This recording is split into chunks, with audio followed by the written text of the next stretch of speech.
Comment ça fait de ne plus servir à rien, maman? Mon fils a souri en prononçant ces mots. Un sourire léger, presque amusé, devant toute la famille de ma belle-fille.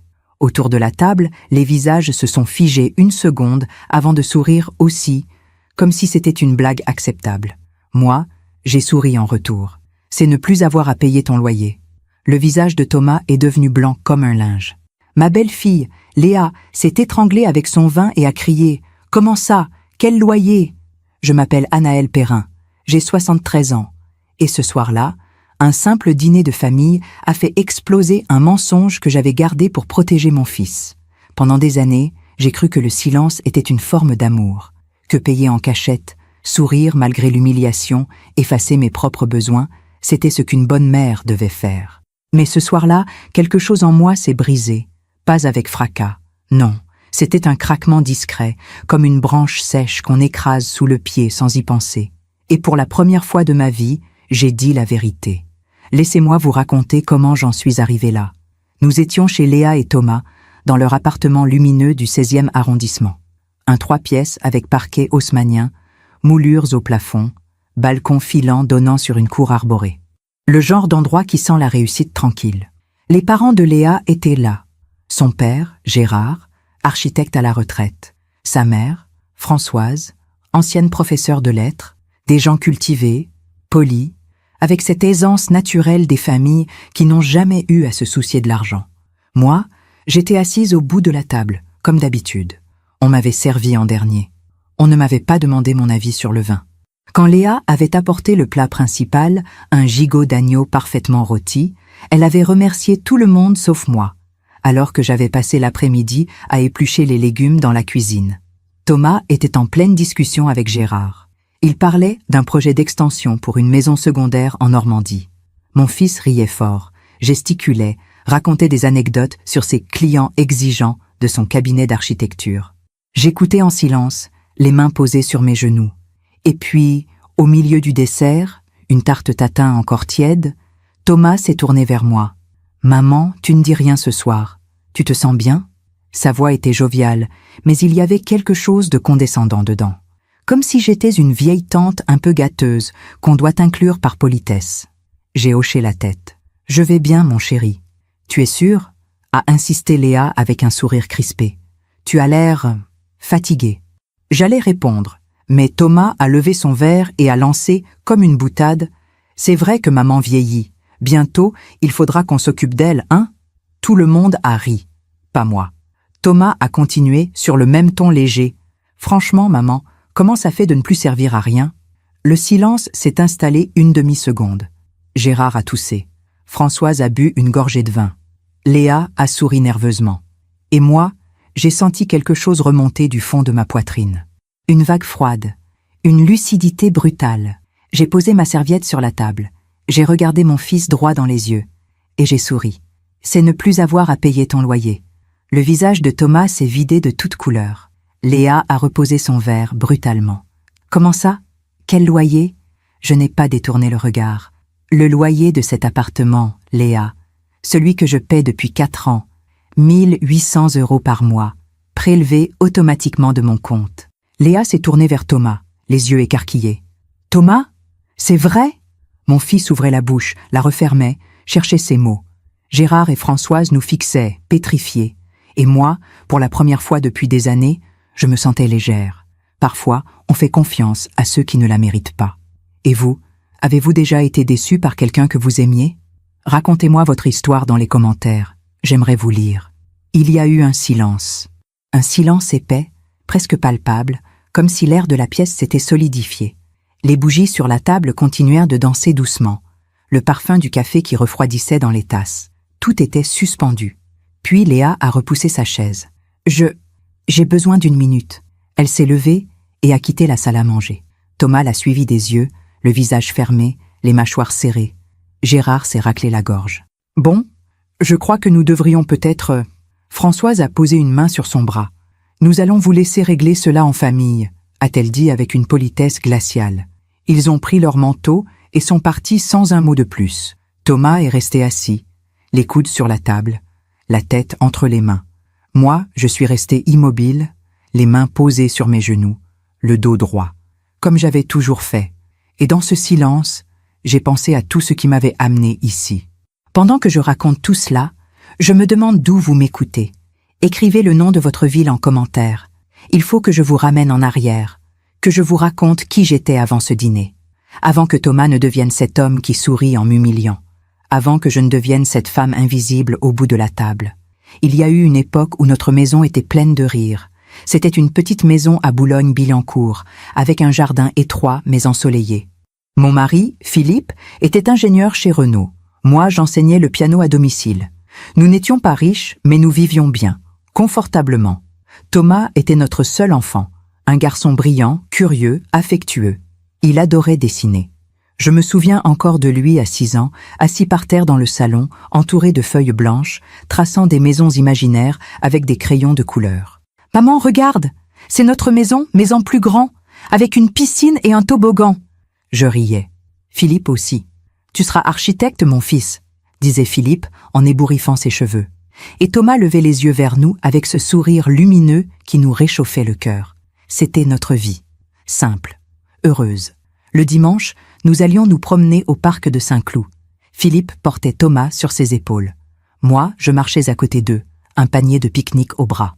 Nous nous installions sous un arbre et Thomas courait après les pigeons pendant que Philippe me prenait la main. « On a tout ce qu'il faut, Anaël », me disait-il. « On a tout. » Et c'était vrai. Mais la vie a une manière cruelle de nous rappeler que rien n'est éternel. Philippe est mort quand Thomas avait 16 ans. Un accident de voiture, banal, stupide. Une route glissante un soir de novembre. Un camion qui n'a pas freiné à temps. On m'a appelé à 2 heures du matin. Une voix neutre au téléphone. Des mots qui ne voulaient rien dire. Accident, hôpital, décédé.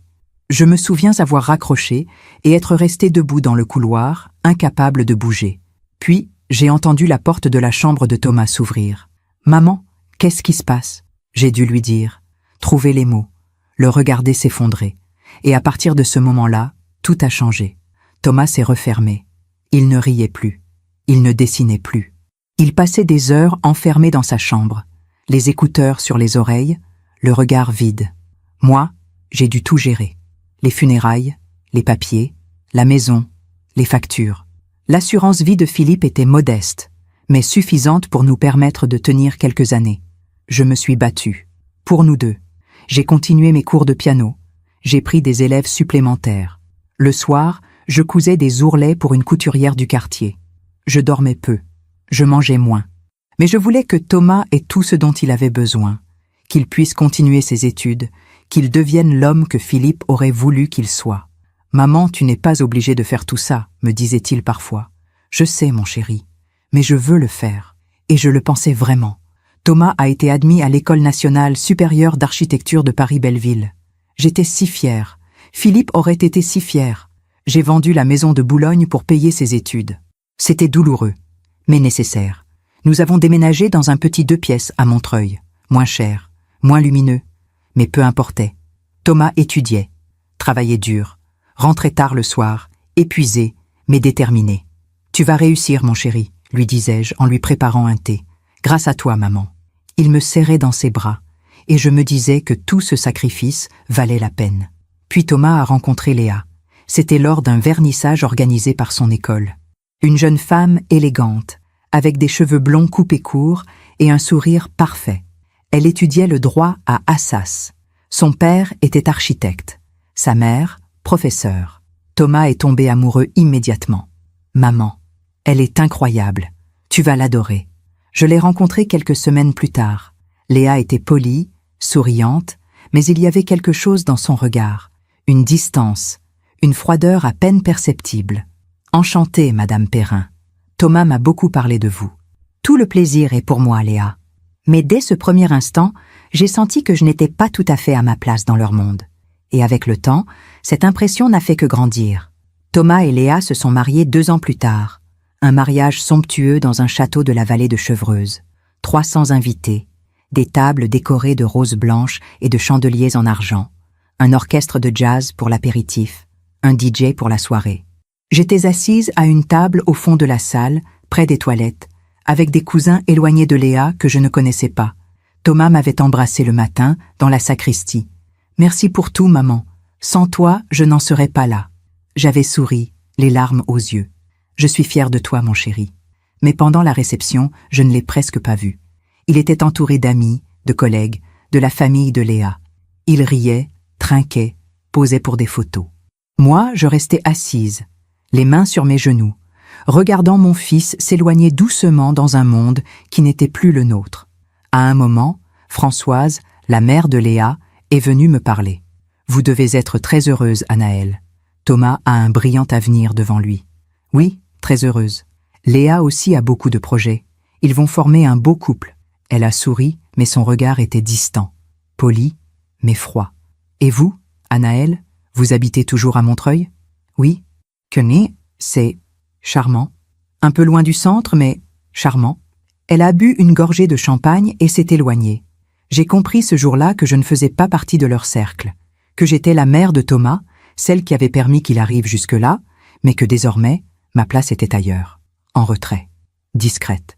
Après le mariage, Thomas et Léa ont emménagé dans un petit studio à Montparnasse. Puis, 1 an plus tard, dans un 2 pièces à Bastille. Thomas travaillait dans un cabinet d'architecture réputé. Léa avait décroché un poste dans un grand cabinet d'avocats. Ils gagnaient bien leur vie, mais Paris coûte cher, très cher. Un soir, Thomas m'a appelé. « Maman, je peux passer te voir ce week-end? J'ai besoin de te parler. » Mon cœur s'est serré. Quand un fils dit « J'ai besoin de te parler », une mère sait que quelque chose ne va pas. Il est venu un samedi après-midi, seul, sans Léa. Nous nous sommes installés dans mon petit salon à Montreuil. J'ai préparé du thé.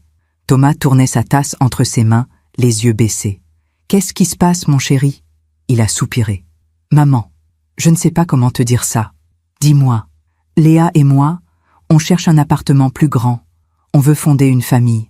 Mais avec les prix à Paris, il s'est tu. J'ai attendu. On a trouvé quelque chose. Un 3 pièces dans le 16e. Magnifique. Parfait pour nous.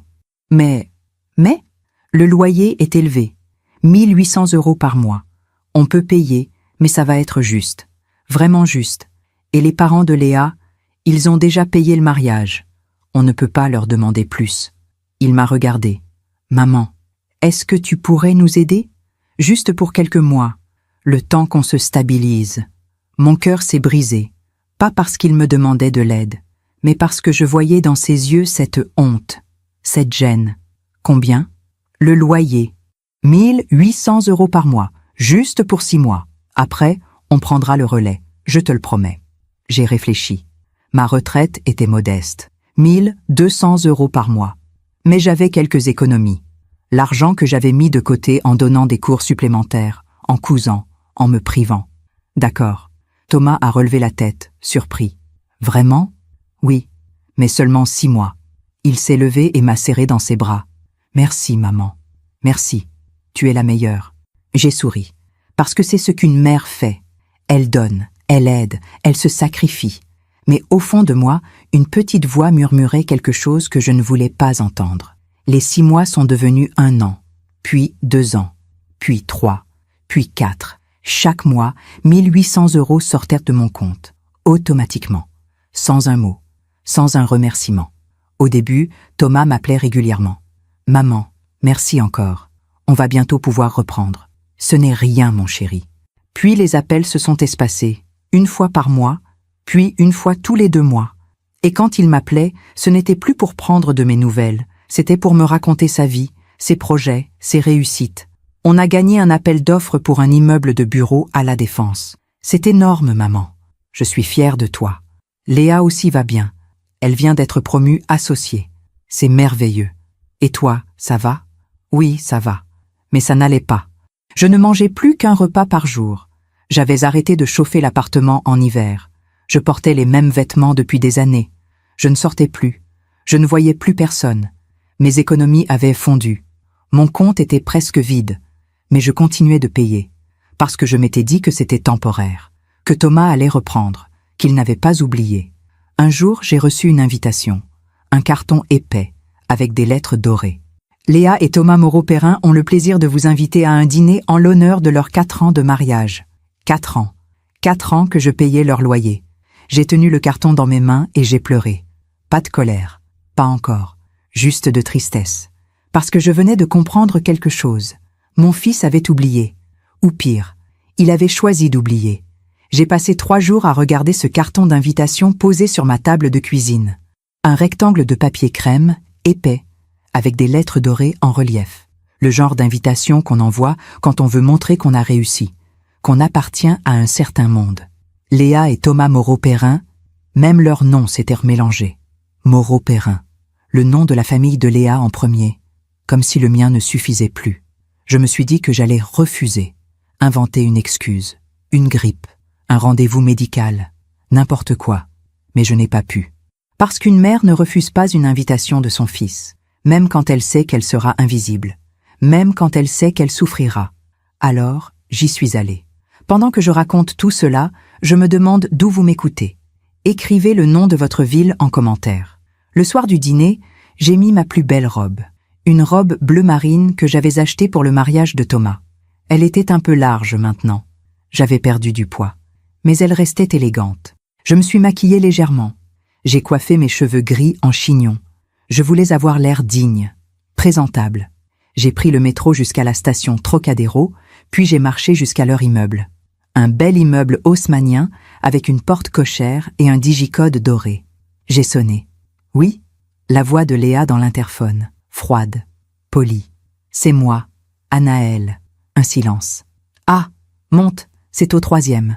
Le ton n'était pas chaleureux, pas comme on accueille une invitée attendue. Plutôt comme on laisse entrer quelqu'un qu'on ne peut pas refuser. J'ai monté les escaliers lentement. Mon cœur battait fort, pas d'excitation, de nervosité. Quand Léa a ouvert la porte, elle portait une robe crème impeccable, des escarpins noirs, un collier de perles. Elle était magnifique, parfaite. Bonsoir, Anaël, entre. Pas de bise, pas de sourire. Elle s'est écartée pour me laisser passer. L'appartement était encore plus beau que dans mes souvenirs. Le parquet brillait. Les murs étaient ornés de tableaux modernes. Le canapé en cuir blanc semblait n'avoir jamais été utilisé. Tout sentait le propre, le luxe discret, la réussite tranquille. Et moi, dans ma vieille robe trop large, je me sentais comme une tache. Les autres ne sont pas encore arrivés, a dit Léa en retournant vers la cuisine. Tu peux t'installer au salon. Thomas est sous la douche. Je me suis assise sur le bord du canapé, les mains jointes sur mes genoux. J'entendais Léa s'affairer dans la cuisine. Le bruit des casseroles, le cliquetis des couverts. Elle fredonnait une chanson que je ne connaissais pas. Puis Thomas est apparu. Les cheveux encore humides, une chemise blanche impeccablement repassée, un pantalon de costume gris. Il avait l'air d'un homme prospère, sûr de lui. « Maman !» Il m'a embrassée sur les 2 joues, rapidement, mécaniquement. « Tu vas bien ?»« Oui, mon chéri. Et toi ?»« Très bien.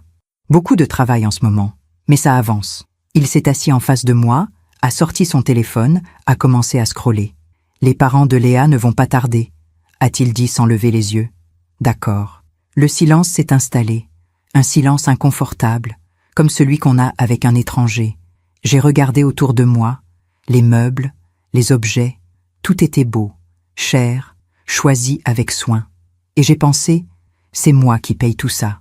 Non, pas tout, mais une partie, une grande partie. 1 800 € par mois, pendant 4 ans. Ça faisait combien déjà?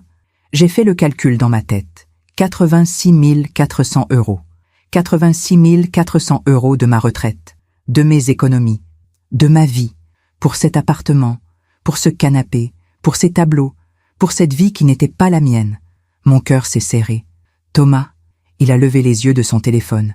Oui, j'ai ouvert la bouche, puis je l'ai refermée. Dis-lui. Dis-lui maintenant. Rappelle-lui. Mais je n'ai pas pu, parce qu'une mère ne réclame pas. Une mère ne demande pas de reconnaissance. Une mère donne. C'est tout. Rien. Je voulais juste te dire que tu as un très bel appartement. Thomas a souri. Merci maman. On a eu de la chance de le trouver. C'est rare, dans le 16e. De la chance. Il avait dit de la chance. Comme si c'était le hasard. Comme si ce n'était pas mon argent qui payait les murs autour de nous. La sonnette a retenti. Ce sont mes parents, a lancé Léa depuis la cuisine. Thomas s'est levé d'un bond et est allé ouvrir. Gérard et Françoise sont entrés avec des sourires larges, des bises bruyantes, des bouteilles de vin coûteuses. « Thomas? Léa? Quel plaisir! Bonsoir Gérard, bonsoir Françoise. Ils se sont embrassés, longuement, chaleureusement. Puis Françoise m'a vu. Oh, bonsoir Anaël. Un demi-sourire, poli, distant. Bonsoir Françoise. Elle m'a fait une bise rapide, presque imperceptible, puis s'est tournée vers Léa. Ma chérie, tu es ravissante. Cette robe te va à merveille. Gérard a serré la main de Thomas. Alors, mon garçon, ce projet à la défense, et ils se sont installés. Ils ont parlé, ri, bu du vin. Moi, j'étais assise sur le bord du canapé, les mains sur mes genoux, invisible. Le dîner a commencé. Léa avait préparé un festin. Velouté de châtaigne en entrée. Gigot d'agneau avec des légumes rôtis. Fromage affiné. Tarte tatin pour le dessert. Tout était parfait. Comme dans un magazine. J'étais assise au bout de la table. Seule. Loin des conversations. Thomas et Gérard parlaient d'architecture. Léa et Françoise discutaient d'un vernissage au musée d'Orsay. Ils riaient, trinquaient, racontaient des anecdotes. Moi, je mangeais en silence. À un moment, Léa s'est tournée vers moi. « Anaël, tu ne dis rien. Le repas ne te plaît pas ?» Tous les regards se sont tournés vers moi. « Si, c'est délicieux. Tant mieux. » Elle a souri. Un sourire poli. Puis elle s'est retournée vers sa mère. Et j'ai compris quelque chose. Pour eux, j'étais une figurante, une présence nécessaire mais encombrante. La mère de Thomas, celle qu'on invite par obligation, mais qu'on ne voit pas vraiment. J'aurais pu partir, me lever, dire au revoir, rentrer chez moi, mais je suis restée, parce que c'était mon fils, parce que je voulais être là, parce que je continuais de croire que peut-être, un jour, il se souviendrait. Après le repas, Léa a apporté une boîte de photos. « Regardez, on a retrouvé des photos de notre voyage en Toscane l'année dernière. » Ils se sont penchés tous ensemble sur les clichés. Des paysages magnifiques, des villages perchés. Thomas et Léa souriant devant des vignes. « C'était tellement beau !» a soupiré Françoise. « On devrait y retourner cet été », a dit Gérard. Thomas a hoché la tête. « Oui, on y pense. Peut-être 2 semaines cette fois. 2 semaines en Toscane. J'ai pensé à mon appartement à Montreuil, aux factures impayées sur ma table, au frigo presque vide, au chauffage que je n'allumais plus. Et eux, ils parlèrent de vacances en Italie, avec mon argent. Non, je ne devais pas penser comme ça. Thomas ne savait peut-être pas, peut-être qu'il avait oublié, peut-être qu'il croyait vraiment qu'il payait lui-même. Oui, c'était ça. Il avait oublié. Je devais lui pardonner, être patiente, ne rien dire, parce que c'est ce qu'une bonne mère fait. Vers 22 heures, Gérard et Françoise sont partis. Merci pour cette merveilleuse soirée. À très bientôt. Des bises, des rires, des au revoir chaleureux. Puis ils sont partis. Thomas a refermé la porte et s'est tourné vers moi. « Bon, maman, tu veux que je te raccompagne en voiture ?» J'ai secoué la tête. « Non, merci. Je vais prendre le métro. »« Tu es sûre ? Il est tard. »« Oui, ça ira. » Léa était déjà en train de débarrasser la table. Elle ne m'a pas regardée. Thomas m'a embrassée rapidement. « Merci d'être venue, maman. Merci de m'avoir invitée. » J'ai descendu les escaliers lentement. Dehors, il faisait froid. Un vent glacé soufflait dans les rues désertes. J'ai marché jusqu'à la station de métro, les mains enfoncées dans les poches de mon manteau. Et dans ma tête, une petite voix répétait sans cesse « Il a oublié, il a oublié, il a oublié ». Mais au fond de moi, je savais que ce n'était pas vrai. Il n'avait pas oublié. Il avait choisi de ne pas voir. Les mois ont passé. J'ai continué de payer. 1800 € par mois. Automatiquement. Mon compte s'est vidé. Mes économies ont disparu. J'ai dû demander une aide au CCAS de Montreuil.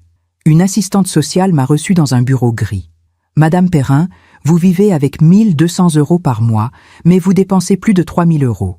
Comment faites-vous ? » J'avais des économies. Elles sont épuisées. Je sais. Vous avez des dettes ?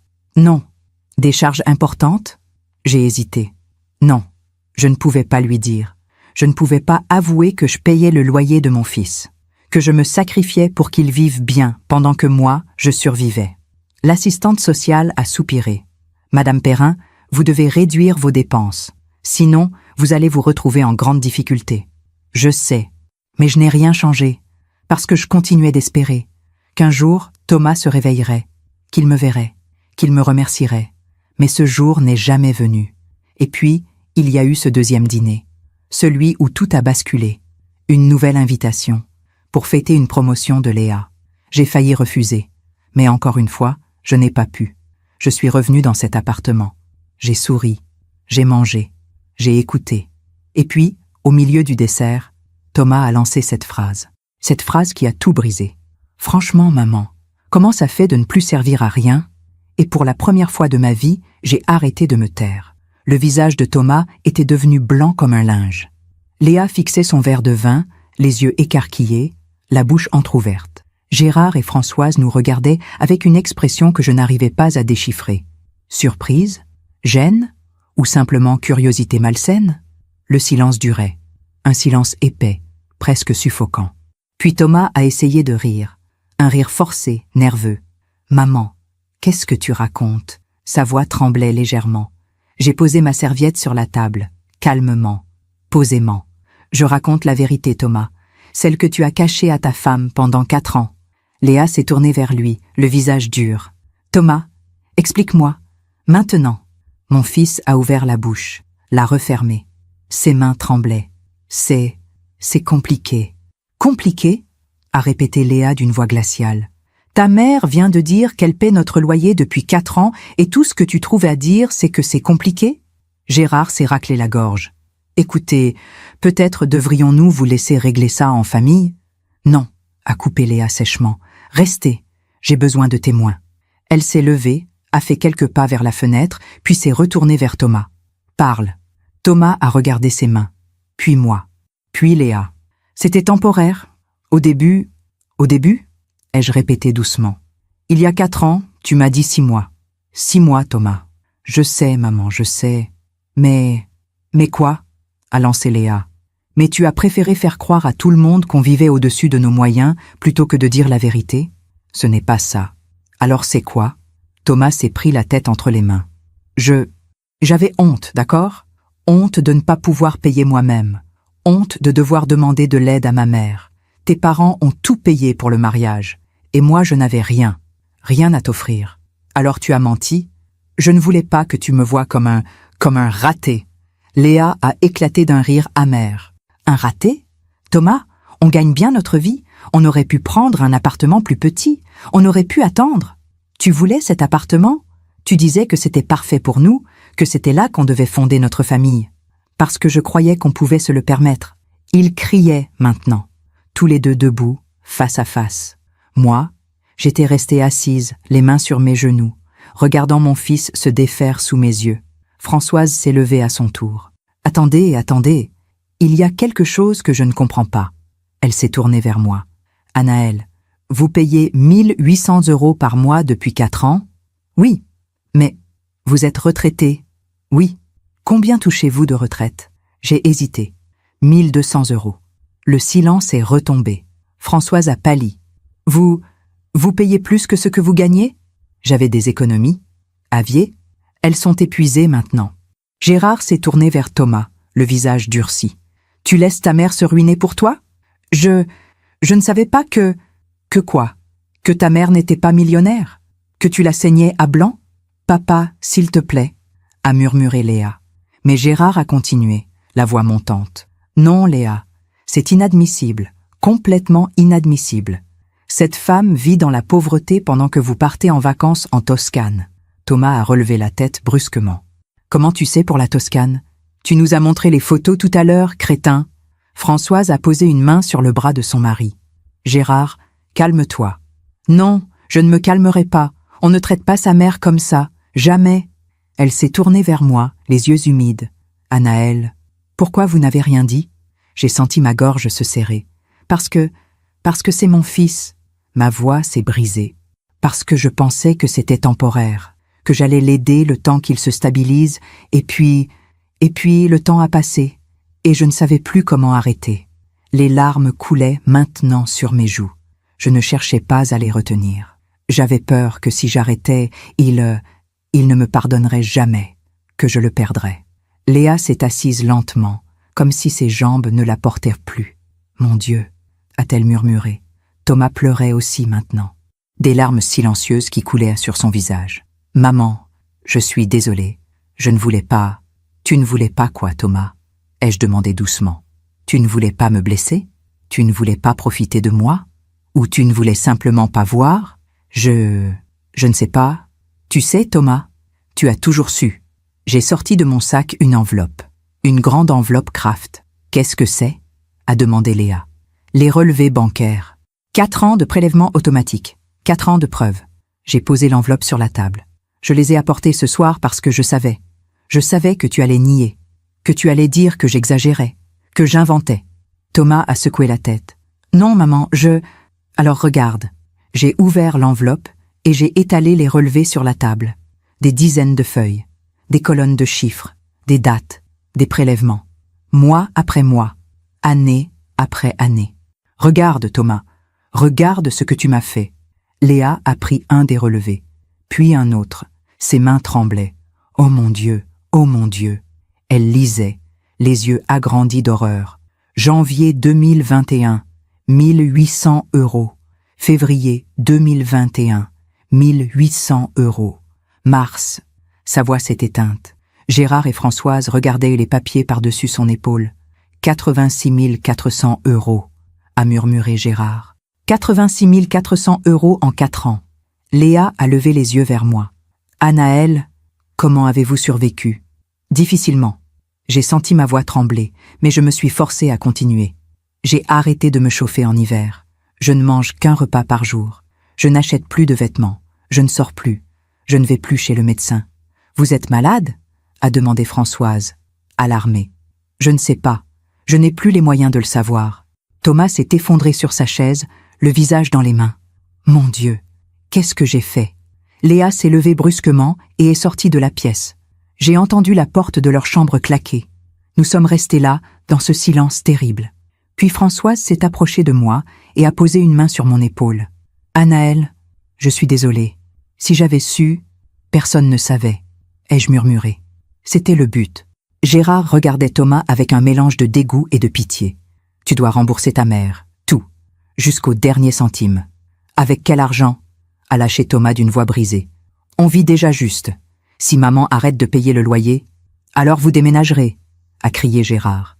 Vous prendrez un appartement à votre portée, vous vivrez selon vos moyens, comme tout le monde. Thomas n'a rien répondu. Léa est revenue dans la pièce. Elle tenait une feuille de papier dans les mains. J'ai fait des calculs. Elle s'est assise, les yeux rouges. Si on déménage dans un 2 pièces à Montreuil ou à Pantin, on peut économiser 1 000 € par mois. Si on annule nos vacances cet été, ça fait 2 000 € de plus. Si on vend la voiture, encore 5 000. Elle a regardé Thomas. Et tu vas demander une augmentation. Ou tu changes de cabinet, ou tu prends des missions en freelance le soir, je ne sais pas. Mais tu vas trouver un moyen. Thomas a hoché la tête faiblement. D'accord. Non, pas d'accord. Tu vas le faire. Point. Léa s'est tournée vers moi. Anaël, je ne sais pas quoi dire. Je suis horrifiée. Si j'avais su... Je sais. Non, vous ne savez pas. Thomas m'a menti. Il m'a caché quelque chose d'énorme. Et pendant ce temps, vous souffriez. Elle a essuyé ses larmes. Je vais arrêter les virements automatiques dès lundi. Vous ne paierez plus un centime. Mais votre loyer... On se débrouillera. On aurait dû se débrouiller depuis le début. Gérard et Françoise sont partis peu après, me proposant de me raccompagner en voiture. Non, merci. J'ai besoin de marcher. Françoise m'a serré dans ses bras. Une vraie étreinte, chaleureuse. Prenez soin de vous, Anaël. S'il vous plaît. Je vais essayer. Je suis sortie de l'appartement. Dans l'escalier, j'ai entendu des voix étouffées. Thomas et Léa qui criaient, qui pleuraient. Leur monde parfait venait de s'effondrer. Et une partie de moi en était triste. Mais une autre partie, une partie que je ne connaissais pas encore, en était soulagée. Dehors, il pleuvait. Une pluie fine, froide, qui mouillait lentement mes cheveux, mes épaules, mon manteau. Je marchais dans les rues désertes du 16e arrondissement. Les réverbères éclairaient les façades haussmanniennes, les fenêtres illuminées derrière lesquelles d'autres familles vivaient leur vie, leurs mensonges, leurs secrets. J'ai pensé à toutes ces années passées à me taire, à me sacrifier, à espérer. J'ai pensé à Philippe, mon mari, le père de Thomas. Qu'est-ce qu'il dirait s'il voyait notre fils maintenant? Il serait déçu. Non, pire, il serait brisé. Mais peut-être qu'il comprendrait aussi, qu'il me dirait que j'avais fait ce que je devais faire, qu'une mère protège toujours son enfant, même quand il ne le mérite plus. Je suis rentrée chez moi à Montreuil vers minuit. Mon petit 2 pièces m'a semblé encore plus étroit, encore plus vide. Je me suis déshabillée, j'ai rangé mes vêtements, je me suis lavé le visage. Dans le miroir de la salle de bain, j'ai vu une femme de 73 ans avec des cheveux gris, des rides profondes, des yeux fatigués. Une femme qui avait tout donné et qui n'avait plus rien, sauf peut-être une chose, la vérité. Je m'étais libérée ce soir, pas complètement, pas encore, mais j'avais fait le premier pas. Le lendemain matin, j'ai reçu un message de Thomas. « Maman, je suis désolée, je n'ai pas de mots, je vais tout réparer, je te le promets, je t'aime. » J'ai lu ce message plusieurs fois, et je me suis demandé si j'y croyais encore, si les promesses d'un fils qui avait menti pendant 4 ans valaient quelque chose. Je ne savais pas, mais pour la première fois depuis longtemps, j'ai senti quelque chose en moi. Une petite flamme, pas de l'espoir, de la colère, une colère froide, lucide. Et j'ai compris que quelque chose avait changé. Je n'étais plus la même femme qu'hier soir. Je ne serai plus jamais la même. Les jours qui ont suivi ce dîner ont été étranges, comme si le monde avait basculé sur son axe. Tout paraissait différent, plus net, plus clair. Je me réveillais le matin et je regardais mon plafond fissuré, et au lieu de ressentir de la tristesse, je ressentais quelque chose d'autre, de la lucidité. J'avais passé 4 ans à me mentir à moi-même, à croire que je faisais le bon choix, que j'aidais mon fils, mais en vérité, je l'avais empêché de grandir.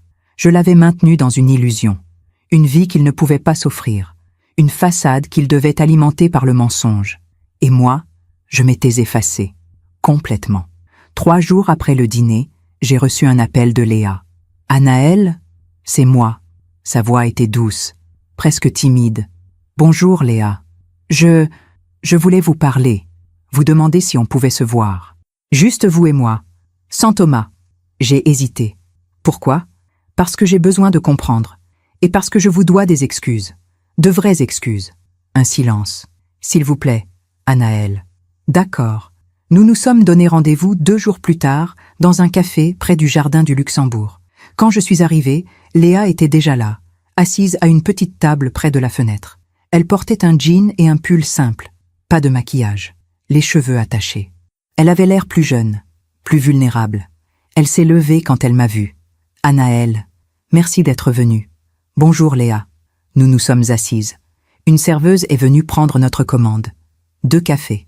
Léa jouait nerveusement avec sa tasse. « Je ne sais pas par où commencer. »« Commence par ce que tu veux me dire. » Elle a levé les yeux vers moi. « Je suis désolée. Vraiment. Pour tout. Tu n'as rien fait, Léa. Tu ne savais pas. Justement, j'aurais dû savoir. J'aurais dû me poser des questions. Comment Thomas payait-il le loyer? Pourquoi ne voyais-je jamais les virements partir de notre compte commun?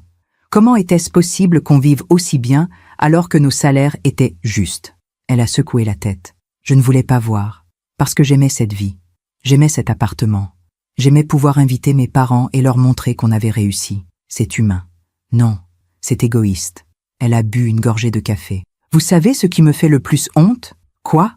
La façon dont je vous ai traité. Comme si vous étiez transparente, insignifiante. Léa, non, laissez-moi finir. Je vous voyais arriver au dîner avec vos vieux vêtements, vos mains abîmées, vos silences. Et au lieu de m'inquiéter, au lieu de vous demander comment vous alliez, je pensais juste « Heureusement que ma famille à moi a de la classe ». Les larmes coulèrent maintenant sur ses joues.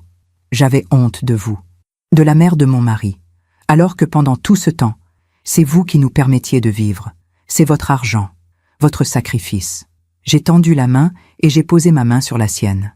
Léa, écoute-moi, tu n'es pas responsable des mensonges de Thomas, mais je suis responsable de mon propre aveuglement, de ma propre cruauté. Elle a essuyé ses larmes. Je vous ai vu venir dans notre appartement et éplucher des légumes dans la cuisine pendant des heures. Je vous ai laissé faire. Je ne vous ai même pas remercié. Je le faisais pour Thomas, mais lui ne le faisait pas pour vous. Le silence est retombé entre nous. Lourd, vrai. Léa a repris la parole, la voix plus calme maintenant. J'ai parlé avec mes parents, après le dîner. Ah, mon père est furieux. Il dit qu'il ne veut plus revoir Thomas tant qu'il ne vous aura pas remboursé. Ma mère pleure chaque fois qu'elle pense à vous. Ils n'ont pas à se sentir responsables. Ils se sentent coupables, parce qu'ils ont payé un mariage somptueux, parce qu'ils nous ont offert des vacances, parce qu'ils ont contribué à cette illusion. Elle a soupiré. Et moi aussi. Je me sens coupable. Que vas-tu faire? On déménage. Vraiment? Oui, on a trouvé un 2 pièces à Pantin. Beaucoup moins cher. 900 € par mois. On peut se le permettre. Vraiment. Et Thomas? Le visage de Léa s'est durci. Thomas ne dort plus. Il ne mange presque plus. Il passe ses nuits à faire des calculs, à chercher comment vous rembourser. Il n'est pas obligé. Si, il est obligé. Elle m'a regardé droit dans les yeux. Anaël, je ne sais pas si vous comprenez ce que vous avez fait. Quoi? Vous nous avez sauvés. J'ai froncé les sourcils. Sauvés? Oui, parce que si vous n'aviez rien dit ce soir-là, on aurait continué, à vivre dans le mensonge, à profiter de vous, à devenir des gens encore plus méprisables. Elle a pris ma main. Vous nous avez obligés à regarder la vérité en face. Et c'est douloureux, horriblement douloureux. Mais c'était nécessaire.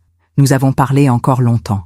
Léa m'a raconté comment Thomas avait réagi après mon départ, comment il avait vomi, littéralement, dans la salle de bain, parce que la honte était trop forte, comment il s'était enfermé dans leur chambre et avait pleuré pendant des heures, comment il avait appelé la banque le lendemain pour annuler le prélèvement automatique, comment il s'était mis à chercher frénétiquement un autre appartement, un travail mieux payé, n'importe quelle solution. Il dit qu'il ne pourra jamais se pardonner, a murmuré Léa. Et toi, tu lui pardonnes? Elle a réfléchi longtemps avant de répondre. Je ne sais pas. Pour l'instant, je suis en colère, très en colère. Il m'a menti pendant 4 ans. Il m'a laissé humilier sa mère pendant 4 ans. Mais tu restes avec lui? Oui. Pourquoi? Parce que je l'aime. Et parce que je crois qu'il peut changer, qu'il doit changer. Elle a souri tristement. Mais je ne suis pas naïve. Si dans 1 an, il n'a rien fait pour vous rembourser, si je vois qu'il retombe dans ses travers, je partirai. Avant de nous séparer, Léa m'a tendu une enveloppe. Qu'est-ce que c'est? 2000 €. C'est tout ce que j'ai pu économiser sur mon compte personnel. Je sais que ce n'est rien comparé à ce que vous avez donné, mais c'est un début. Léa, non, s'il vous plaît, prenez-le. Pour moi. J'ai pris l'enveloppe, mes mains tremblaient. Merci. Non, merci à vous, pour tout. Nous nous sommes embrassés. Une vraie étreinte, chaleureuse, sincère. Et en rentrant chez moi ce jour-là, j'ai senti quelque chose d'étrange, de l'espoir, pas pour moi, pas pour mon argent, mais pour Léa, pour la femme qu'elle était en train de devenir. 2 semaines plus tard, j'ai reçu une lettre, une vraie lettre, manuscrite, dans une enveloppe blanche, l'écriture de Thomas. J'ai hésité à l'ouvrir, puis je l'ai fait. Maman, je ne sais pas par où commencer. Je pourrais dire que je suis désolée, mais ces mots sont trop faibles, trop insuffisants. Ce que j'ai fait est impardonnable. J'ai profité de toi, de ton amour, de ta générosité. Je t'ai laissé te sacrifier pendant que je vivais dans le confort. Je t'ai humilié, je t'ai rendu invisible. Et le pire, c'est que je le savais. Je savais que tu payais mon loyer. Je savais que tu vivais avec presque rien. Je savais que tu souffrais. Mais je n'ai rien fait, parce que j'avais peur. Peur que Léa me voie comme un échec, peur de ne pas être à la hauteur de sa famille, peur de décevoir. Alors j'ai choisi de fermer les yeux, de faire semblant, de continuer. Et toi, tu as continué aussi, parce que tu es ma mère, parce que tu m'aimes. Mais moi, je ne t'ai pas aimé en retour, pas comme tu le méritais. Je t'ai utilisé. Aujourd'hui, je regarde ma vie et je ne me reconnais pas. Je ne reconnais pas l'homme que je suis devenu. Papa serait honteux de moi. Je le sais. Et ça me tue. Je ne te demande pas de me pardonner. Je ne le mérite pas. Mais je veux que tu saches que je vais tout faire pour réparer. Je vais te rembourser. Chaque centime. Même si ça prend des années. Même si je dois travailler jour et nuit. Je vais redevenir l'homme que papa voulait que je sois. L'homme que tu mérites comme fils. Je t'aime, maman. Même si mes actes disent le contraire. Thomas. J'ai relu cette lettre 3 fois. Puis, je l'ai posée sur la table de la cuisine. Et j'ai pleuré. Pas de tristesse, pas de soulagement, mais d'épuisement. Parce que pendant 4 ans, j'avais attendu ces mots. Et maintenant qu'ils étaient là, ils ne suffisaient pas. Les mots ne suffisent jamais. Ce sont les actes qui comptent. Et j'allais voir si Thomas était capable d'agir. Le soir même, j'ai reçu un appel de Françoise. « Anaël, c'est moi. Bonsoir, Françoise. Je voulais vous inviter à déjeuner. Chez nous. Samedi prochain, avec Gérard. Juste nous 3. J'ai été surprise. Oh, c'est gentil, mais... S'il vous plaît, nous aimerions vraiment vous voir. D'accord. Le samedi suivant, je me suis rendue chez Gérard et Françoise. Ils habitaient une belle maison dans le 15e arrondissement.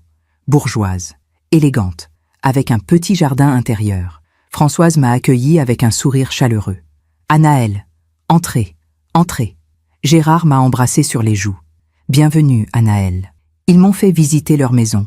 Les pièces lumineuses, les meubles anciens, les tableaux, les livres partout. Puis nous nous sommes installés dans la salle à manger. Françoise avait préparé un poulet rôti avec des légumes de saison. Simple, délicieux. Nous avons mangé en parlant de tout et de rien. De la pluie, des livres, de Paris. Pas un mot sur Thomas, pas un mot sur l'argent. Et c'était agréable. Après le repas, Gérard a servi du café. Puis il a pris la parole. « Anaëlle, nous voulions vous parler de quelque chose. » « Oui ? Nous avons beaucoup réfléchi, Françoise et moi, à ce qui s'est passé, à notre rôle dans tout ça. Vous n'avez aucun rôle. Si, nous avons contribué à créer cette illusion, en payant le mariage, en offrant des cadeaux coûteux, en valorisant ce mode de vie. » Françoise a hoché la tête. Nous avons envoyé un message sans le vouloir, que la réussite, c'était l'argent, le paraître, l'appartement dans le bon quartier. Et Thomas a essayé de suivre ce modèle, a continué Gérard, même s'il n'en avait pas les moyens. Nous sommes désolés, Anaëlle, a dit Françoise. Sincèrement, j'ai senti ma gorge se serrer. Ce n'est pas votre faute, peut-être pas entièrement, mais nous avons notre part de responsabilité. Gérard s'est levé et est allé chercher quelque chose dans un tiroir. Une enveloppe. Il me l'a tendue. Qu'est-ce que c'est ? 5 000 €. Non, non, je ne peux pas. S'il vous plaît, Anaëlle, acceptez. Mais considérez cela comme un prêt que Thomas nous remboursera. Nous avons les moyens. Vous non. C'est aussi simple que ça. Françoise a posé sa main sur la mienne. Nous ne pouvons pas réparer ce que Thomas a fait, mais nous pouvons vous aider, maintenant, tout de suite. J'ai regardé l'enveloppe, puis leur visage, sincère, bienveillant, et j'ai accepté. Merci. Non, merci à vous, pour votre dignité, pour votre force. En rentrant chez moi ce soir-là, je me suis arrêtée dans un supermarché. Pour la première fois depuis des mois, j'ai acheté ce dont j'avais envie. Du pain frais, du fromage, des fruits, de la viande, du chocolat. J'ai rempli mon panier sans regarder les prix. Et en arrivant chez moi, j'ai cuisiné. Un vrai repas. J'ai mis la table, j'ai allumé une bougie, j'ai écouté de la musique et j'ai mangé. Lentement, en savourant chaque bouchée. Seule, mais pas malheureuse. Pour la première fois depuis longtemps, je me sentais légère, comme si un poids énorme avait été enlevé de mes épaules. Je n'étais plus invisible. Je n'étais plus celle qui donne sans recevoir. J'étais Anaëlle, une femme de 73 ans qui avait retrouvé sa dignité. Les semaines qui ont suivi ont été étranges, comme vivre dans un monde parallèle, un monde où j'existais à nouveau. Grâce à l'argent de Léa et celui de Gérard et Françoise, j'ai pu reprendre un rythme de vie normal. J'ai payé mes factures en retard. J'ai acheté de la nourriture. J'ai rallumé le chauffage. Des choses simples. Des choses que tout le monde considère comme normales. Mais pour moi, c'était un luxe retrouvé. J'ai aussi pris rendez-vous chez le médecin, un généraliste du quartier. Un homme d'une 50aine d'années, avec des lunettes rondes et un sourire bienveillant. « Madame Perrin, quand avez-vous consulté pour la dernière fois ? » « Il y a 3 ans, je crois. » Il a froncé les sourcils. « 3 ans ? Vous n'avez pas fait de suivi ? » ?»« Non. » »« Pourquoi ? » J'ai hésité. Par manque de moyens. Il m'a regardé longuement. Puis il a hoché la tête et a commencé l'examen. Tension artérielle un peu élevée. Carence en fer et en vitamine D. Début d'arthrose dans les mains. Rien de grave. Rien d'irréversible. Vous avez de la chance, Madame Perrin. Ça aurait pu être pire, mais il faut vous soigner maintenant. Il m'a prescrit des médicaments, des vitamines, des analyses de sang. Et surtout, mangez correctement. Reposez-vous. Prenez soin de vous. En sortant du cabinet, j'ai pleuré. Pas de tristesse, de soulagement, parce que j'existais à nouveau. Pour moi-même. Mais malgré tout, il y avait un vide. Thomas ne m'avait pas appelé depuis sa lettre. 3 semaines. Pas un mot, pas un message. Au début, j'ai pensé qu'il avait besoin de temps, que la honte était trop forte. Puis j'ai commencé à me demander s'il n'avait pas simplement disparu. comme s'il espérait que le silence effacerait tout. Un soir, j'ai décidé de l'appeler. Mon cœur battait fort en composant son numéro. Une sonnerie. 2, 3. Allô? La voix de Thomas. Fatiguée. Éteinte. Thomas, c'est maman. Un silence. Maman, bonjour.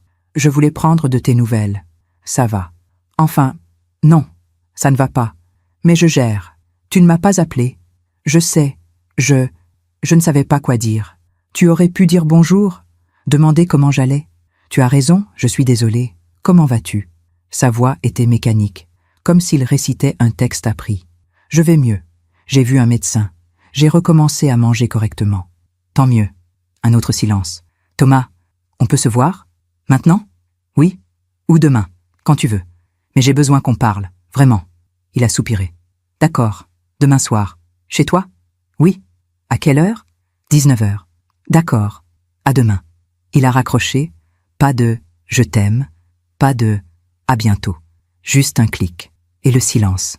Je me demande encore si j'ai fait le bon choix. Et vous? Qu'auriez-vous fait à ma place? Le lendemain soir, j'ai préparé mon appartement. J'ai nettoyé, rangé. J'ai mis de l'ordre dans les papiers qui traînaient sur la table. J'ai préparé du thé, des biscuits, comme avant, comme quand Thomas venait me voir et qu'on passait des heures à discuter de tout et de rien. Mais cette fois, ce ne serait pas comme avant. À 19h pile, on a sonné à la porte. J'ai ouvert. Thomas était là, amaigri, les traits tirés, des cernes profonds sous les yeux. Il portait un jean et un pull informe. Ses cheveux étaient en désordre. Il avait l'air brisé. « Bonsoir, maman. »« Bonsoir, mon chéri. Entre. » Il est entré lentement, les mains dans les poches. Il a regardé autour de lui. Mon petit salon, ma cuisine étroite, mes meubles vieux et usés. C'est petit ici. Oui. Je n'étais pas venu depuis, combien? 2 ans? 3 ans? Il a baissé la tête. 3 ans. Mon Dieu. Nous nous sommes assis. Moi sur le canapé, lui sur la chaise en face. J'ai servi le thé. Il a pris la tasse dans ses mains mais n'a pas bu. Le silence s'est installé. Lourd, épais. Puis j'ai pris la parole. Thomas, il faut qu'on parle. Je sais, pas de ce que tu as fait, pas de l'argent, mais de nous, de ce qu'on est devenu. Il a levé les yeux vers moi. Qu'est-ce qu'on est devenu, maman? Des étrangers. Le mot a résonné dans la pièce. Thomas a serré sa tasse plus fort. Tu as raison. Quand est-ce que ça s'est passé? Quand est-ce qu'on s'est perdu? Je ne sais pas. Moi, je sais. Je me suis levé et j'ai pris une photo sur l'étagère. Une vieille photo. Thomas a 6 ans, assis sur les épaules de Philippe, tous les deux souriants, heureux. Tu te souviens de ce jour-là?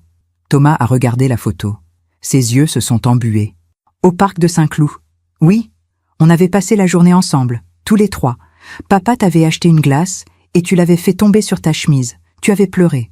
Et papa avait ri et t'avait dit « Ce n'est pas grave, mon fils.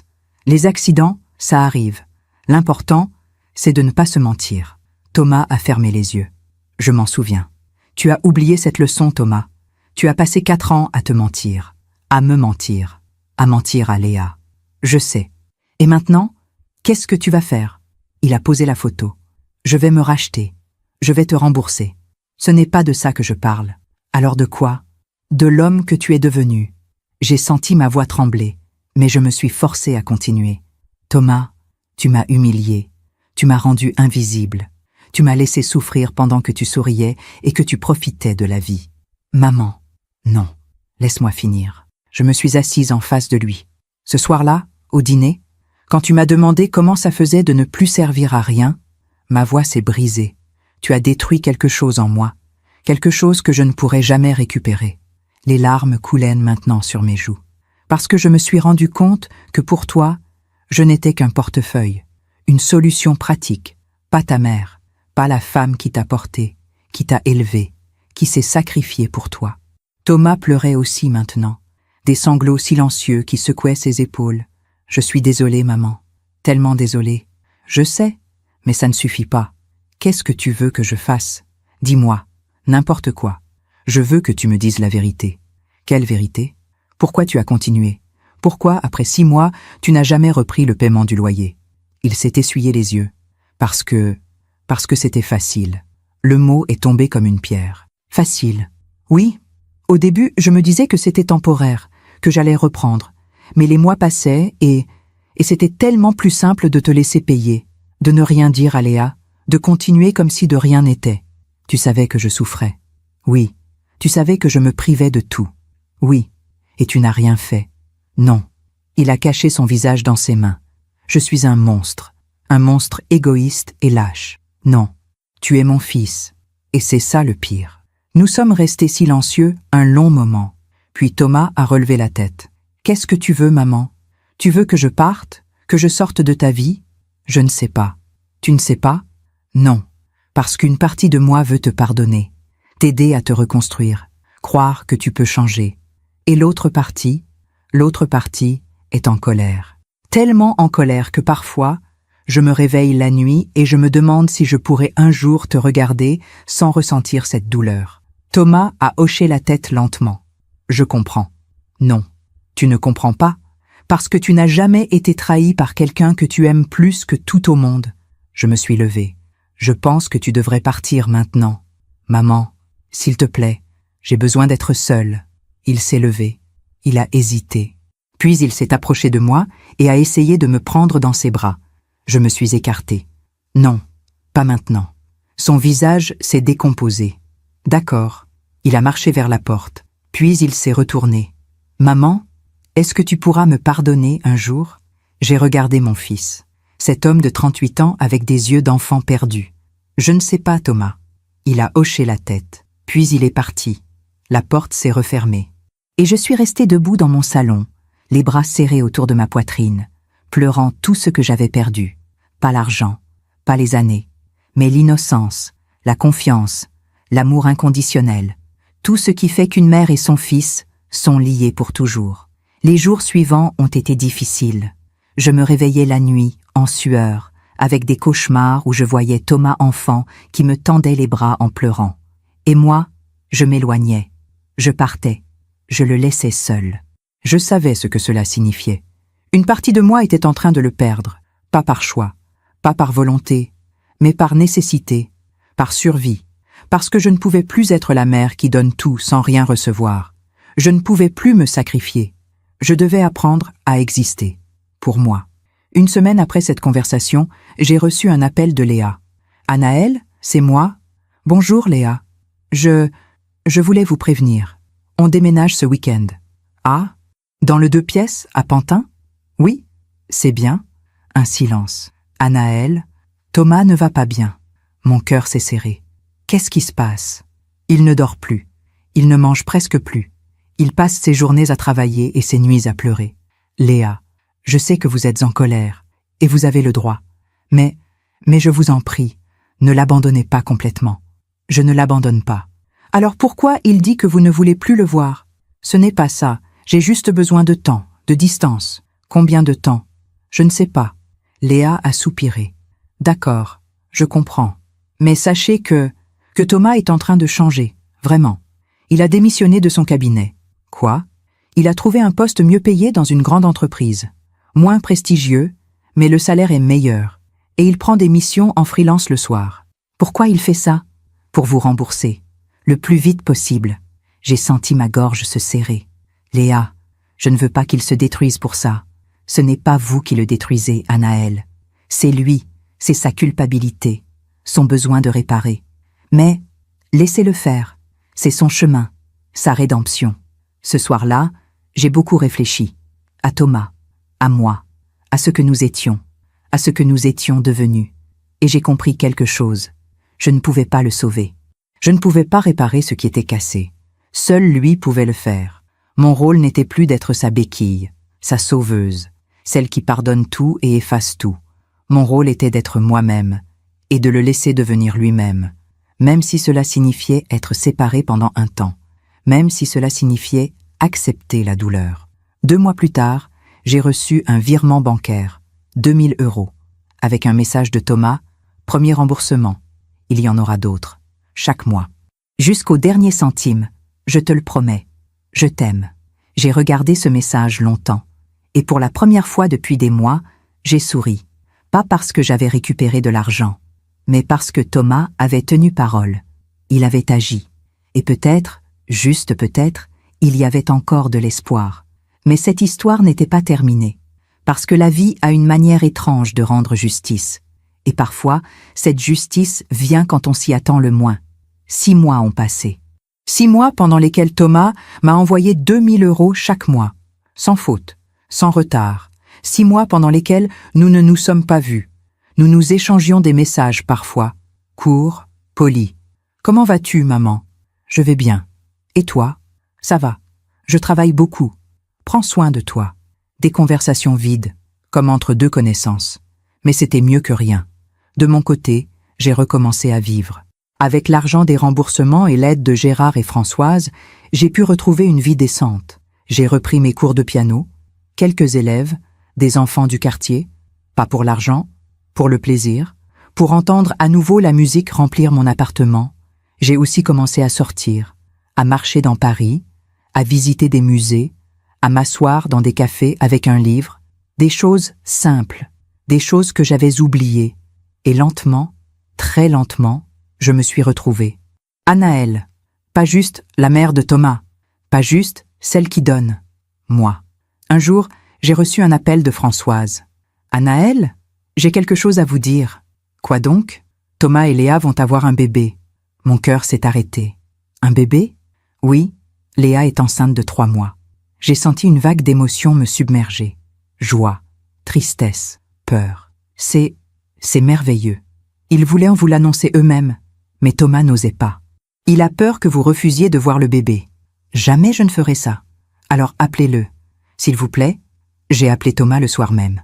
Maman, Thomas, Françoise m'a dit, pour le bébé. Un silence. Oui, on voulait te le dire, mais je suis heureuse pour vous, vraiment. Sa voix s'est brisée. Merci, maman. Est-ce que je peux venir vous voir? Tu veux? Oui. Quand? Quand tu veux. Dimanche prochain, on prépare le déjeuner. Chez nous, à Pantin. D'accord. Le dimanche suivant, je suis allée chez eux. Le 2 pièces était petit, simple, propre, pas de parquet haussmannien, pas de moulure, pas de balcon, mais c'était chez eux. Vraiment. Thomas a ouvert la porte. Il avait repris du poids. Ses yeux étaient moins cernés. « Maman. Bonjour, mon chéri. » Nous nous sommes regardés. Puis, il m'a prise dans ses bras. Et cette fois, je ne me suis pas écartée. Nous avons déjeuné ensemble. Léa, Thomas et moi. Nous avons parlé du bébé, des prénoms, de l'avenir. Et à la fin du repas, Thomas a pris ma main. « Maman, je sais que je ne peux pas effacer le passé. Mais je veux que tu saches que je suis en train de devenir l'homme que papa aurait voulu que je sois. Je sais, mon chéri. Et je veux que notre enfant te connaisse, pas comme une étrangère, comme sa grand-mère. » J'ai souri à travers mes larmes. J'aimerais ça. En rentrant chez moi ce soir-là, j'ai compris quelque chose. Le pardon n'est pas un acte unique. C'est un chemin long, difficile, douloureux. Mais c'est un chemin qu'on peut parcourir, ensemble. Et peut-être qu'au bout de ce chemin, il y a la paix. 2 ans ont passé. 2 années pendant lesquelles beaucoup de choses ont changé. Thomas a continué de me rembourser, religieusement, 2000 € par mois, parfois plus quand il avait des missions supplémentaires. Au bout de 18 mois, il avait remboursé 43 000 €, la moitié de ce qu'il me devait. Mais ce n'était pas l'argent qui comptait. C'était le geste, la constance, la preuve qu'il avait changé. Leur fille, Emma, est née un matin de printemps. J'étais là, à la maternité, dans la salle d'attente avec Gérard et Françoise. Quand Thomas est sorti, les yeux rouges, le sourire immense, et qu'il m'a dit « Maman, c'est une fille. Elle est parfaite. » J'ai pleuré. De joie, de soulagement, d'espoir. Quelques heures plus tard, j'ai tenu Emma dans mes bras pour la première fois. Ce petit être fragile, avec ses yeux fermés, ses petits poings serrés, son souffle doux. Et j'ai senti quelque chose se réparer en moi. Pas complètement, pas entièrement, mais suffisamment pour croire à nouveau à l'amour. Thomas était devenu un autre homme, pas parfait, mais différent. Il travaillait dur, trop dur, peut-être, mais il le faisait pour les bonnes raisons maintenant. Pour sa famille, pour sa fille, pour réparer ses erreurs. Léa aussi avait changé. Elle était devenue plus douce, plus attentive. Elle m'appelait régulièrement, m'invitait à déjeuner, me demandait conseil. Anaëlle, Emma pleure beaucoup la nuit. Vous aviez des astuces avec Thomas? Anaël, je reprends le travail la semaine prochaine. Comment vous avez fait pour gérer tout ça? Elle ne m'appelait plus Madame Perrin. Elle m'appelait Anaël. Ou parfois, belle maman. Et cela me réchauffait le cœur. Mais la vie, comme je l'ai dit, a sa propre justice. Et un jour, cette justice s'est manifestée. C'était un mardi après-midi. J'étais chez Thomas et Léa, en train de garder Emma pendant qu'ils travaillaient tous les deux. La petite dormait dans son berceau. Je lisais dans le salon. Et puis, le téléphone de Thomas a sonné. Il l'avait oublié sur la table basse. J'ai vu le nom s'afficher. Cabinet Moreau & Associés. L'ancien cabinet de Thomas. Celui où il avait travaillé avant de démissionner. J'ai hésité. Puis, j'ai décroché. Allô? Bonjour, je cherche à joindre monsieur Thomas Perrin. Il n'est pas disponible pour le moment. Je suis sa mère. Puis-je prendre un message? Ah, parfait. Pouvez-vous lui dire que monsieur Moreau aimerait le rencontrer? C'est au sujet d'une proposition. Urgente. Une proposition? Oui. Monsieur Moreau souhaite lui offrir un poste d'associé dans le cabinet. J'ai senti mon cœur bondir. Un poste d'associé? Oui. Le cabinet s'est beaucoup développé ces 2 dernières années et monsieur Moreau cherche quelqu'un de confiance. Il a pensé à Thomas. Je lui transmettrai le message. Merci. Bonne journée. J'ai raccroché, les mains tremblantes. Quand Thomas est rentré ce soir-là, je lui ai parlé de l'appel. Il est resté figé. Un poste d'associé? C'est ce qu'il a dit. Thomas s'est assis lentement. Je ne comprends pas. Quand je suis partie, Moreau était furieux. Il m'a dit que je le décevais, que j'étais en train de gâcher ma carrière. Peut-être qu'il a changé d'avis. Ou peut-être que c'est un piège. Léa, qui venait d'arriver, a posé sa main sur son épaule. Il n'y a qu'un seul moyen de le savoir. Rappelle-le. Thomas a rencontré monsieur Moreau 2 jours plus tard. Il est revenu ce soir-là, le visage illuminé. Il était sérieux. Il veut vraiment me faire associer. C'est merveilleux, a crié Léa. Mais pourquoi? Ai-je demandé. Pourquoi maintenant? Thomas a souri tristement. Il m'a dit que quand je suis partie, il pensait que j'avais fait une erreur, que j'abandonnais une belle carrière pour un salaire plus élevé ailleurs. Mais ensuite, il a appris pourquoi. Comment? Gérard, le père de Léa. Ils se connaissent. Ils ont déjeuné ensemble il y a quelques mois. Et Gérard lui a raconté. Tout. Thomas a baissé les yeux. Moreau m'a dit qu'il était impressionné, que peu d'hommes auraient eu le courage de tout quitter pour réparer leurs erreurs, que ça montrait du caractère, de l'intégrité. Il a levé les yeux vers moi. Il m'a dit que c'est le genre d'homme qu'il veut comme associé, quelqu'un qui connaît la valeur du sacrifice, de la responsabilité. J'ai senti les larmes monter. Thomas, maman, je n'aurais jamais eu cette opportunité si je n'avais pas changé, si je n'avais pas fait ce chemin. Il a pris mes mains. Tu m'as sauvée, maman, en me disant la vérité, en me forçant à me regarder en face. Thomas a accepté le poste, avec un salaire 3 fois supérieur à ce qu'il gagnait avant. Et la première chose qu'il a faite, il m'a remboursé le reste, en une seule fois, 43 400 €, le solde complet. Maman, c'est fini, je ne te dois plus rien. J'ai regardé le virement sur mon compte, et j'ai réalisé quelque chose. La justice n'était pas venue de moi, ni de ma colère, ni de ma souffrance. Elle était venue de la vie elle-même. Quelques mois plus tard, j'ai croisé par hasard une ancienne collègue de Thomas, une femme du cabinet Moreau, Sophie. Nous avons pris un café ensemble. Vous savez, Anaël, Thomas est devenu une légende au cabinet. Vraiment? Oui, tout le monde connaît son histoire. Comment il a tout quitté pour réparer ses erreurs. Comment il a travaillé jour et nuit pendant 2 ans. Elle a souri. Il y a même des jeunes architectes qui disent qu'ils veulent être comme lui. Quelqu'un qui a du caractère, de l'honneur. J'ai senti mon cœur se gonfler de fierté. Et vous savez ce qui est drôle? A-t-elle continué. Quoi? L'homme qui l'a remplacé quand il est parti? Il a été viré il y a 6 mois. Pourquoi? Incompétence, mensonge. Il promettait des choses qu'il ne tenait jamais. Exactement ce que Thomas faisait avant. Elle a bu une gorgée de café. Mais Thomas, lui, il a changé. Et maintenant, il est respecté, admiré. Ce soir-là, j'ai réfléchi longtemps à tout ce qui s'était passé. À cette phrase que Thomas avait prononcée au dîner, il y a plus de 2 ans. Comment ça fait de ne plus servir à rien, maman? Et j'ai réalisé quelque chose. Je n'avais jamais servi à rien. J'avais servi à quelque chose de bien plus important que de l'argent. J'avais servi de miroir, un miroir qui avait montré à Thomas qui il était vraiment devenu. Et ce miroir l'avait forcé à changer, à devenir meilleur. La vie finit toujours par rendre ce qu'on lui donne. Thomas m'avait humilié, utilisé, blessé. Et pendant un temps, j'avais cru qu'il ne paierait jamais pour ça. Mais je m'étais trompée. Il avait payé.